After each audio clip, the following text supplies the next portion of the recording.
नमस्कार, एक बार फिर से आप सभी का रामा सर वर्ल्ड चैनल पर स्वागत है। और देखिए, अमेरिका की तरफ से एक बार फिर से भारत को लेकर के रंग बदलने वाले बयान दिए जा रहे हैं।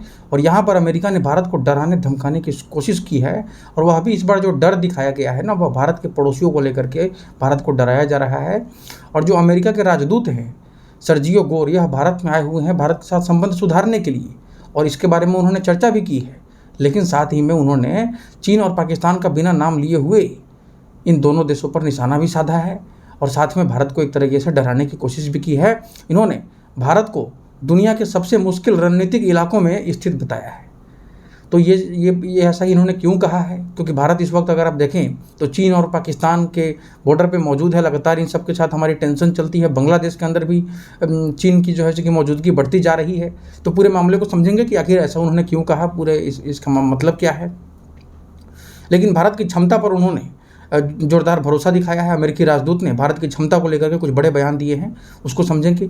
फिर ट्रंप का जो भारत को लेकर के जो प्रेम है, इस पर भी उन्होंने कुछ बड़े जानकारी सामने रखी है और खुलासे भी किए हैं। और इसी के साथ साथ उन्होंने एक बेहद दिलचस्प सुबह के 6 बजे वाला एक किस्सा सुनाया है। जानेंगे कि उन्होंने ट्रंप को लेकर के भारत को पर ट्रंप ने आखिर ऐसा क्या किया था सुबह के 6 बजे, और इसके ये कोई किस्सा क्या है, इसको भी जानेंगे कि उन्होंने कौन सा खुलासा किया। और फिर दूसरे कार्यकाल के अंदर ट्रंप जो है, चूँकि भारत जो आने वाले हैं जिसकी तैयारी भी चल रही है, इस पर भी उन्होंने अपडेट दी है। तो ये पूरी जो जानकारी है, जब आप जानेंगे तो समझेंगे कि इस वक्त अमेरिका की जो मानसिकता है कैसे भारत को लेकर के बदल रही है, और अमेरिका कैसे हाथ पांव चला रहा है ताकि भारत उसके साथ फिर से एक बार वापस उसी अवस्था में जुड़ जाए जैसे कि पहले था। तो यहाँ पर हम लोग चर्चा करेंगे कि एग्जैक्टली राजदूत जो कह रहे हैं, अमेरिकी राजदूत, इनके बयान का क्या मतलब है और उन्होंने कौन कौन से खुलासे किए हैं, कैसे भारत को डराया है, धमकाया है, सब कुछ समझेंगे। आगे बढ़ते हैं। तो देखिए, अमेरिकी राजदूत सर्जियो गोर ने बिना नाम लिए चीन और पाकिस्तान पर जोरदार निशाना साधा है। और उन्होंने कहा है कि भारत के पास बेहद टफ एंड रफ पड़ोसी मौजूद है। यानी कि उन्होंने एक तरीके से बता दिया है कि भारत के पास जो पड़ोसी देश हैं वह कभी भी कुछ भी कर सकते हैं, बेहद रफ हैं, बेहद टफ हैं। तो ये चीज़ लेकर के एक तरीके से ये अमेरिका भारत को डराने की कोशिश है कि आप सतर्क रहो, आपको कभी ना कभी हमारी ज़रूरत महसूस होगी। तो अमेरिका ये चीज़ संदेश देने की कोशिश कर रहा है भारत को। और उन्होंने कहा है कि भारत दुनिया के सबसे मुश्किल रणनीतिक इलाकों में स्थित है। तो अगर आप देखें तो इनका ये भी कहना है कि कुछ पड़ोसी इतने अप्रत्याशित हैं कि सुबह उठते ही हालत बदल जाती है। तो ये बता रहे हैं कि एकदम अनसर्टेनिटी है भारतीय बॉर्डर पे, भारतीय पड़ोसियों के साथ, और कभी भी कुछ भी कर सकते हैं। और क्षेत्र में हमेशा जो है सो सुरक्षा चुनौतियां बनी रहती है। और ये बात सही भी है। अभी जिस तरह से खबर आ रही है कि चाइना अरुणाचल के कई इलाकों में जो है घुस करके वहाँ पे सड़क बना रहा है, वहाँ पर मिलिट्री एस्टेब्लिशमेंट को स्थापित कर रहा है। और वहाँ पे जो अरुणाचल के जो गाँव वाले हैं, जो वहाँ पर जो बॉर्डर इलाके में जो लोग रहते हैं, वे जो खुलासे कर रहे हैं कि हमारे पुश्तैनी ज़मीन पर अब चीन का कब्जा हो चुका है। और ये 2020 के बाद सिलसिला और ज़्यादा बढ़ गया है। तो चीन लगातार भारत के अंदर घुसने की कोशिश कर रहा है। भारत सरकार इस पर खुलकर के बातचीत नहीं करती है, लेकिन हमेशा सीमा को लेकर के, मुद्दों को लेकर के बातचीत चलती रहती है भारत और चीन के बीच में। लेकिन उसमें जो मुख्य बातें होती है, कौन कौन से पॉइंट्स पर चर्चा की गई है, ये सब कुछ कभी भी खुल करके सामने नहीं आता है जनता के सामने। तो इसी को लेकर के ये राजदूत जो हैं ये कह रहे हैं कि भारत बेहद रफ एंड टफ पड़ोसी है भारत के पास। और इन्होंने बताया है कि सबसे मुश्किल रणनीतिक इलाकों में भारत स्थित है। तो यहाँ पर कुछ पड़ोसी वास्तव में ऐसे हैं जो कि सुबह में उठते कुछ भी बदल सकते हैं। जैसे पाकिस्तान ने देखिए पहलगाम में क्या कर दिया। सुबह उठते उठते पूरे भारत के अंदर जो है चूँकि खेल बदल सकता है पाकिस्तान और चीन मिल करके। तो और पाकिस्तान की सुरक्षा के लिए चीन हमेशा यूनाइटेड नेशन में पहुँच जाता है। तो पाकिस्तान को कुछ लेना देना नहीं है, बस 1-2 धमाके करा देगा, 1-2 आतंकी हमले करा देगा, पूरे भारत को हिला देगा, अर्थव्यवस्था को हिला सकता है, निवेश यहाँ से भाग सकते हैं, बहुत कुछ गड़बड़ कर सकता है। तो इसी चीज़ को लेकर के वह चेतावनी दे रहे हैं और एक तरह से एक संकेत भी दे रहे हैं, बताने की कोशिश भी कर रहे हैं कि भारत को हमेशा से अमेरिका की ज़रूरत पड़ेगी, चाहे अमेरिका भारत के साथ कुछ भी करे। ये संकेत तो दे रहे हैं, लेकिन अब आगे देखते हैं। तो देखिए, इस बयान का मतलब यह भी है कि भारत के कुछ पड़ोसी देश इतने अप्रत्याशित और अस्थिर हैं कि वे कभी भी अचानक कोई ऐसा कदम उठा सकते हैं जिससे कि क्षेत्र की जो सुरक्षा है और जो राजनीतिक स्थिति है बदल जाएगी। यानी किसी दिन बिना किसी पूर्व संकेत के सीमा पर अचानक तनाव बढ़ सकता है, सैन्य गतिविधियाँ तेज हो सकती है, कोई उकसाने वाली कार्रवाई भी हो सकती है, या फिर अचानक से कोई नया विवाद भी खड़ा कर सकता है। चाइना जैसे कि गलवान में किया था, अचानक घुस गया हमारे अंदर, वहाँ पे बॉर्डर पे कभी भी कुछ भी कर सकता है चाइना। आप 1962 में देख लीजिए, दोस्ती करते करते अचानक घुस गया और हमारा ज़मीन लेकर चला गया। तो इस तरह से अगर आप देखिए तो इनके धमकी में तो सच्चाई तो है, लेकिन टाइमिंग देखिए, ये बताने की कोशिश कर रहे हैं कि भारत जो है कि अपने दम पर इन सब का सामना नहीं कर पाएगा, अपने पड़ोसियों का। तो ये चीज़ बताने की कोशिश। अब देखिए, अगर आप तो भौगोलिक दृष्टि से अमेरिका की स्थिति अपेक्षाकृत अगर आप देखें तो अधिक सुरक्षित मानी जाती है। और इसे लेकर के जेलेंस्की भी जब ट्रंप के साथ गए थे पहली बार मीटिंग करने उनके दूसरे कार्यकाल में, तो उन्होंने ताना भी कसा था कि अमेरिका तो बहुत ब्यूटीफुल ओशियन है, सब कुछ सुरक्षित है।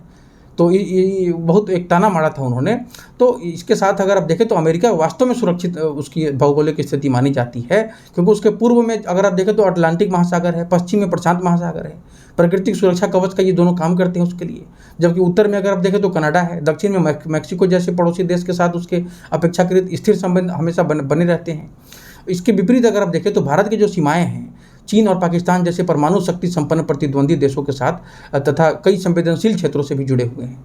अब जैसे पीओके के अंदर विवाद बना हुआ है, और फिर क्या कहते हैं अक्साई चीन को लेकर के, अरुणाचल को लेकर के, तिब्बत को लेकर के हमेशा स्थिति बिगड़ा हुआ रहता है। तो हालांकि अमेरिका भी रूस, चीन साइबर हमलों और मिसाइल तकनीक जैसे वैश्विक चुनौतियों से पूरी तरीके से मुक्त तो नहीं है, लेकिन उसकी जो भौगोलिक स्थिति है उसे पारंपरिक सैन्य खतरों से अपेक्षाकृत अधिक सुरक्षा प्रदान करती है। और वह दुनिया भर में युद्ध करता रहता है ताकि वह खुद सुरक्षित भी रहे, और वहाँ तक धुआं कहीं उठे तब तक वह वहाँ पर हमला कर देता है। तो अमेरिका के ऊपर हमला आसानी से हो नहीं पाता है, वह कमज़ोर करने की कोशिश करते रहता है, दुनिया भर में हथियार बेचता है। फिर देखिए तो भारत अमेरिका रिश्तों पर अगर संदेश देखें, लेकिन यहाँ पर मैं एक चीज़ ये भी कहना चाहूँगा कि आज अगर चीन और ये जो पाकिस्तान है, ये दोनों भारत को अगर चोट पहुँचा रहे हैं, इतने मजबूत हैं, तो उसके पीछे कहीं ना कहीं अमेरिका भी तो है। अमेरिका ने शुरुआत में चाइना को चुना, मैन्युफैक्चरिंग बेस बनाया, सब कुछ वहाँ पर डेवलपमेंट किया। आज चाइना खुल करके अमेरिका को चैलेंज कर रहा है। शुरुआत में अमेरिका ने भारत पर जरा भी भाव नहीं दिया था, उसे लगा कि भारत कुछ करेगा ही नहीं, भारत सोवियत संघ के साथ आगे बढ़ता चला गया। और फिर देखिए तो पाकिस्तान को अमेरिका एक से बढ़कर एक हथियार दिए हुए हैं, F-16 दिए हुए हैं। झूठ मूठ के आतंकवादी हमलों को कंट्रोल करने के नाम पर दिया गया है, लेकिन वो सबका तो स्ट्रेटजिक इस्तेमाल भारत के खिलाफ ही करता आया है ना पाकिस्तान। तो अमेरिका ही तो आप ही तो उसको बढ़ाए हो ना, आप ही तो चाहते हो कि भारत बहुत ज़्यादा सुरक्षित ना रहे, बहुत ज़्यादा मजबूत नहीं रहे। आप इस तरह का बयान भी देते हो कि हम भारत को चीन जैसा बहुत शक्तिशाली नहीं बनने देंगे, आप लोग खुलेआम इस चीज़ को कहते हो। तो यहाँ पर अगर आप देखें तो यहाँ पर भारत और अमेरिका के जो रिश्ते हैं मजबूत स्थिति में है, ये उनका कहना है। सोशल मीडिया पर जो रिश्तों में तनाव है उसकी बातों और तथ्यों से मेल नहीं खाती है, इनका कहना है सर्जियो गोरका की भारत और अमेरिका मजबूत स्थिति में है रिश्ते। दोनों देशों के बीच अगर आप देखें तो सहयोग लगातार बढ़ रहा है। इनके अनुसार दोनों सरकारें लगभग हर बड़े क्षेत्र में साथ काम करने के लिए प्रतिबद्ध है। दोनों देशों के बीच नए सहयोग के अवसर भी लगातार सामने आ रहे हैं। ये सारी बातें सर्जियो गोर ने कहा है। अब सवाल है कि किन क्षेत्रों में बढ़ेगा सहयोग, तो AI में बड़ा सहयोग संभव है, टेक्नोलॉजी में, एविएशन सेक्टर में, रक्षा क्षेत्र में, व्यापारिक रिश्ते में, हिंद प्रशांत जो सुरक्षा है उस सेक्टर में। तो हर बड़े सेक्टर में भारत और अमेरिका साथ आगे बढ़ सकते हैं, ये सर्जियो गोर का अनुमान है, इसका ये कल्पना कर रहे हैं। और भारत की क्षमता को लेकर के भी अमेरिकी राजदूत ने बड़ी बात कही है। सर्जियो गोर ने पिछले 6 महीने से भारत में उनकी मौजूदगी है, और इन 6 महीनों में उन्होंने भारत की ज़बरदस्त क्षमता देखी है। क्षमता केवल एक क्षेत्र में नहीं है, उनका कहना है कि लगभग हर क्षेत्र में क्षमता दिखाई दे रहा है भारत का, और तेज़ी से विकसित कर रहा है। तो जब सब कुछ है तो भारत को आगे बढ़ने दो। चीन को काउंटर के रूप में अगर भारत का इस्तेमाल कर रहे हो तो जमकर करो ना भाई। फिर आप लिमिट क्यों लगाते हो, बार बार टैरिफ की धमकी क्यों देते हो, टैरिफ क्यों लगाते हो इस तरह से। और फिर जब हो गया तो फिर आप धमकी देते हो कि आपके पड़ोसी बहुत खतरनाक है, हमसे हाथ मिला लो फिर से। तो ये अमेरिका का टेक्टिक है, डिवाइड रूल, और डराओ और फिर राज करो। तो ऐसा कोई दिन नहीं जाता है जब नया सहयोग सामने न आए। ये सर्जियो गोर का कहना है कि लगभग हर दिन भारत और अमेरिका के बीच में कोई ना कोई नया सहयोग सामने आ रहा है। भारत और अमेरिका मिलकर के किसी भी क्षेत्र को नई ऊंचाई पर लेकर के जा सकते हैं। अब इसका मतलब यही है कि भारत और अमेरिका के बीच सहयोग लगातार बढ़ रहा है, और हर दिन किसी न किसी क्षेत्र में नई साझेदारी, परियोजनाएं, निवेश, अभी हाल ही में अमेजोन ने किया है निवेश, फिर तकनीकी पहल, रक्षा सहयोग, व्यापारिक समझौता या फिर वैज्ञानिक सहयोग की कोई ना कोई नई संभावनाएं सामने आती हैं, खबर आती है। और ये चीज़ मैं भी देख रहा हूँ। लेकिन ये भी तो बता दो कि आप इंजन के लिए अचानक 3 गुना रेट क्यों बढ़ा दिए। अगर आप भारत के साथ बहुत इतने मीठे मीठे बातें कर रहे हो तो आप हमारे इंजन का रेट जो है हिसाब से दो। ये देखते हैं कि जब फ्रांस के साथ हम महंगे महंगे राफेल खरीद रहे हैं तो इन्होंने भी अचानक से इंजन का रेट बढ़ा दिया, और हमारे AMCA पर इन्होंने झटका देने की कोशिश की है। जो हमारा प्रोजेक्ट है इसको ये भी चाहते हैं कि ये लंबा हो जाए प्रोजेक्ट, भारत मजबूत ना बन सके। तो इनकी भी मानसिकता वही रहती है कि भारत कंट्रोल में रहे इनके। अब देखिए इनका कहना है कि अगले 2 साल पर बड़ा दावा इन्होंने किया है। आने वाले जो 2 साल हैं बेहद अहम होंगे इनके अनुसार, यानी कि 2 साल अगर आप देखें तो दोनों देशों के जो रिश्ते हैं उसकी नई दिशा तय करेंगे। ये उनका कहना है कि अगले कई दशकों की साझेदारी की नींव अभी रखी जा रही है। और फिर ट्रंप और मोदी की केमिस्ट्री को लेकर के भी इन्होंने कहा है कि जो ट्रंप के पहले कार्यकाल में अगर देखें तो दोनों नेताओं की करीबी संबंध थे। 2019 में ह्यूस्टन हुआ, हाउडी मोदी वहाँ पर हुआ कार्यक्रम, फिर 2020 में ट्रंप अहमदाबाद आए, वहाँ पर नमस्ते ट्रंप हुआ। तो दोनों नेताओं की जो व्यक्तिगत केमिस्ट्री है इसकी तो द्विपक्षीय रिश्ते चलती रहती है, लेकिन पर्दे के पीछे ट्रंप क्या करते हैं भारत के साथ सबको पता है। तो इसी तालमेल से अगर आप देखें तो ट्रंप और मोदी की जो तालमेल है उससे रक्षा, व्यापार, टेक्नोलॉजी और इंडो पैसिफिक सहयोग की गति भी मिली थी। उस वक्त बात सही है, उनके पहले कार्यकाल में बहुत अच्छा रहा था, लेकिन दूसरे कार्यकाल में तो आते ही पता नहीं इन्होंने क्या किया। पाकिस्तान ने इन्हें कौन सा जन्म घुट्टी पिला दिया, कितना इनका जो लॉबी किया, इतना ज़्यादा गलत इन्फॉर्मेशन इनको दे दिया गया कि भारत पर 170% टैरिफ भारत लगा रहा है अमेरिकी सामानों पर। ये सब कुछ करके इनको भड़काया गया और आज देखिए तो फिर से रिश्तों को पटरी पर लाने की कोशिश कर रहे हैं, क्योंकि अमेरिका के अंदर ही भारी विरोध हो रहा है ट्रंप का कि आप भारत को अलग कैसे कर सकते हैं। वही भारत है जो चाइना का काउंटर करने के लिए एकमात्र एशिया के सबसे मजबूत स्तंभ बना हुआ है। तो ये आगे बढ़ते हैं तो देखिए भारत में जो अमेरिकी राजदूत हैं सर्जियो गोर, इन्होंने ट्रंप और पीएम मोदी की दोस्ती पर कई खुलासे भी किए हैं। इन्होंने दावा किया है कि राष्ट्रपति ट्रंप और मोदी, ट्रंप जो है जो कि मोदी को अपना दोस्त मानते हैं, ट्रंप भारत के साथ संबंध मजबूत करने के लिए पूरी तरीके से प्रतिबद्ध हैं, ये उनका कहना है। और ये सब जो बयान है उन्होंने USISPF की जो लीडरशिप समिट थी उसमें दिया है। यह एक प्रमुख संस्था है जो भारत और अमेरिका के बीच व्यापार, निवेश, रक्षा, तकनीक, व्यापार, ये जो ऊर्जा और रणनीतिक सहयोग बढ़ावा देने के लिए लगातार काम करती है। इसके जो नेतृत्व सम्मेलन है यानी कि लीडरशिप सम्मेलन समिट, उसमें दोनों देशों के वरिष्ठ अधिकारी, सरकारी अधिकारी, उद्योगपति, नीति निर्माता और विशेषज्ञ इसमें हिस्सा लेते हैं। वहीं पर इन्होंने ये बहुत इंपॉर्टेंट बातें कही है और कुछ खुलासे भी किए हैं। गौर ने कहा है कि ट्रंप भारत को बेहद सम्मान देते हैं। ट्रंप का भारत प्रेम को लेकर के भी उन्होंने कहा है कि ट्रंप भारत की यादों को आज भी खास मानते हैं। जब वो आए थे भारत तो उन्होंने जो यादें यहाँ पर हासिल की उसे खास मानते हैं और भारत दौरे को अपने सबसे यादगार विदेशी दौरों में भी गिनते हैं वह। ट्रंप अक्सर भारत के अपने अनुभवों का जिक्र भी करते हैं। तो ये सारी की सारी बातें जो हैं सो कि ये ट्रंप को लेकर के, उसी के साथ उन्होंने एक 6 बजे वाला किस्सा भी सुनाया। तो ये सब किस्सा कहानी सुना करके, मीठी मीठी बातें करके अमेरिका और उसके जो राजदूत हैं वापस भारत के दिल जीतना चाहते हैं। लेकिन भारत को पता है कि अमेरिका एक नंबर का मतलबी देश है, अपने इंटरेस्ट के हिसाब से सिचुएशन को, ट्यून को चेंज करता है। और अब देखिए अभी किस तरह से डर भी दिखा रहा है और बोल रहा है कि देखिए हमारे पास ये सब है, हम आपको याद करते हैं, हम आपको बहुत सी ऑफर कर सकते हैं, साझेदारी कर सकते हैं आपके साथ। तो सर्जियो गोर ने ये एक दिलचस्प घटना सुनाई है और यह घटना मियामी में हुए जो UFC इवेंट थी, वहाँ के UFC इवेंट दरअसल अल्टीमेट फाइटिंग चैंपियनशिप है, जिसमें कि ट्रंप अक्सर हिस्सा लेते हुए देखे जाते हैं। इसके फ़ैन हैं बहुत बड़े, वहाँ पे मौजूद रहते हैं ये।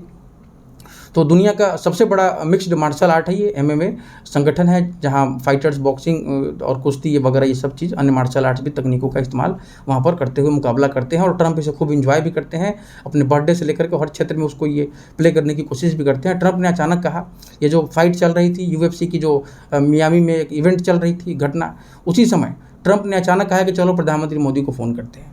और गोर ने याद दिलाया कि भारत में उस वक्त सुबह के 6 बज रहे थे, लेकिन ट्रंप ने जवाब दिया कि वह उठ जाएंगे। फिर वह मुस्कुराकर बोले कि वह मेरे जैसे ही हैं मोदी जी, मतलब कि ट्रंप के अनुसार पीएम मोदी भी बहुत कम सोते हैं, सुबह में उठ जाते हैं। तो ये सब ट्रंप बोल रहे हैं, ये सर्जियो गोर को, जिसकी कि वह यहाँ पर चर्चा कर रहे हैं, इसके बारे में खुलासे कर रहे हैं। और फ़ोन लेकिन उन्होंने अगले दिन किया। गोर ने बताया कि फ़ोन उसी समय नहीं किया गया, लेकिन वह उत्सुक थे कि चलो अभी बात करते हैं सुबह में। तो बातचीत अगले दिन के लिए तय की गई, लेकिन इस घटना ने दोनों नेताओं की निजी केमिस्ट्री दिखा दी। गोर बोले हैं कि ट्रंप सच में पीएम मोदी को अपना दोस्त मानते हैं, ये बार बार इस चीज़ को साबित कर रहे हैं। और गोर जो है चूँकि वीकेंड से पहले वाशिंगटन DC में ट्रंप के साथ भी मौजूद थे, उन्होंने ट्रंप के साथ करीब 2 घंटे बिताए और इस दौरान भारत को लेकर के लंबी बातचीत हुई। अभी हाल ही में वो गए हुए थे वाशिंगटन। तो ट्रंप भारत को लेकर के बेहद इनर्जेटिक यानी कि उत्साहित दिख रहे हैं और भारत में जो बदलाव गोर ने देखे हैं उन्हें सुन करके ट्रंप भी बेहद खुश नज़र आ रहे थे। और फिर आगे देखें तो दूसरे कार्यकाल में भारत दौरा उन्होंने इसे लेकर के जो ट्रंप का जो दूसरे कार्यकाल है, तो गोर ने उम्मीद जताई है कि ट्रंप अपने दूसरे कार्यकाल में भारत आएंगे। उन्होंने कहा कि किसी भी समय राष्ट्रपति भारत जरूर आएंगे, किसी न किसी समय भारत दौरे को लेकर के सकारात्मक संकेत भी वो दे रहे हैं। और अब हाल ही में जो अमेरिका के विदेश मंत्री हैं उन्होंने खुलासा किया है कि ट्रंप अगले साल की शुरुआत में भारत आएंगे, इसकी तैयारियाँ चल रही है। तो मुझे लगता है कि अनुमान ये भी लगाया जा रहा है कि 26 जनवरी को हो सकता है कि ट्रंप भारत के मुख्य अतिथि बनकर के आएंगे रिपब्लिक डे में। ये लेकिन पुष्टि तो नहीं है, लेकिन अनुमान लगाया जा रहा है, क्योंकि शुरुआत के साल के शुरुआत में आएंगे 2027 में, तो 26 जनवरी 2027 ही हो सकती है वह दिन जब ट्रंप को बुलाने का और फिर रिश्ते को पटरी पर लाने की एक कोशिश हो सकती है भारत अमेरिका के द्वारा। तो यहाँ पर अमेरिका का संदेश है कि अमेरिका भारत के साथ मिलकर के काम करना चाहता है। अमेरिका इस रिश्ते को बेहद महत्व देता है। ट्रंप भी साझेदारी की परवाह करते हैं। भारत अमेरिका संबंध जो है सो भविष्य में और भी ज़्यादा मजबूत करने की तैयारी है। सर्जियो गोर की बहुत बड़ी भूमिका है। वास्तव में जब से यह आए हैं तो निश्चित तौर पर यह कहा जा सकता है कि इन्होंने भारत और अमेरिकी रिश्तों को सही दिशा में देने की कोशिश की है। पिछले 6 महीने में उन्होंने पूरी मेहनत भी की है। गोर ने भारतीय अमेरिकी संबंध सुधारने की पूरी कोशिश करते हुए इस महीने में अगर आप देखें तो जो मोदी और ट्रंप की जो मुलाकात हुई है उसकी भी उन्होंने अहम भूमिका बताई कि ये सब कुछ उसी दिशा में बढ़ रहा है जहाँ पर रिश्ते पटरी पर आ रहे हैं। तो दोनों देशों के बीच संवाद बढ़ाने में सक्रिय योगदान दिया है। और लेकिन देखें तो अब अमेरिका के अंदर आज भी कई सारे सांसद हैं जो ट्रंप की आलोचना करते हैं कि उन्होंने भारत के ऊपर जो टैरिफ लगाया, जो धमकी दी, जो इस तरह से बर्ताव किया, वह भारत और अमेरिका के बीच जो विश्वास है उसको तोड़ करके रख दिया है और वह उसे वापस स्थापित कर पाना बहुत कठिन है। इस पर हम लोग एक और वीडियो चर्चा करेंगे जहाँ पर रो खन्ना ने कई बड़े खुलासे किए हैं। जब वह चाइना गए थे तो वहाँ पर उन्हें क्या क्या सुनने को मिला भारत के बारे में जानेंगे, बहुत डिस्कशन करेंगे अगले वीडियो के लिए। तो इस वीडियो में फिलहाल इतना ही। अब जाने से पहले रामा सर वर्ल्ड चैनल को यूट्यूब पर सर्च करके सब्सक्राइब कर लें और फिर मिलते हैं एक और नई अपडेट के साथ। धन्यवाद, नमस्कार।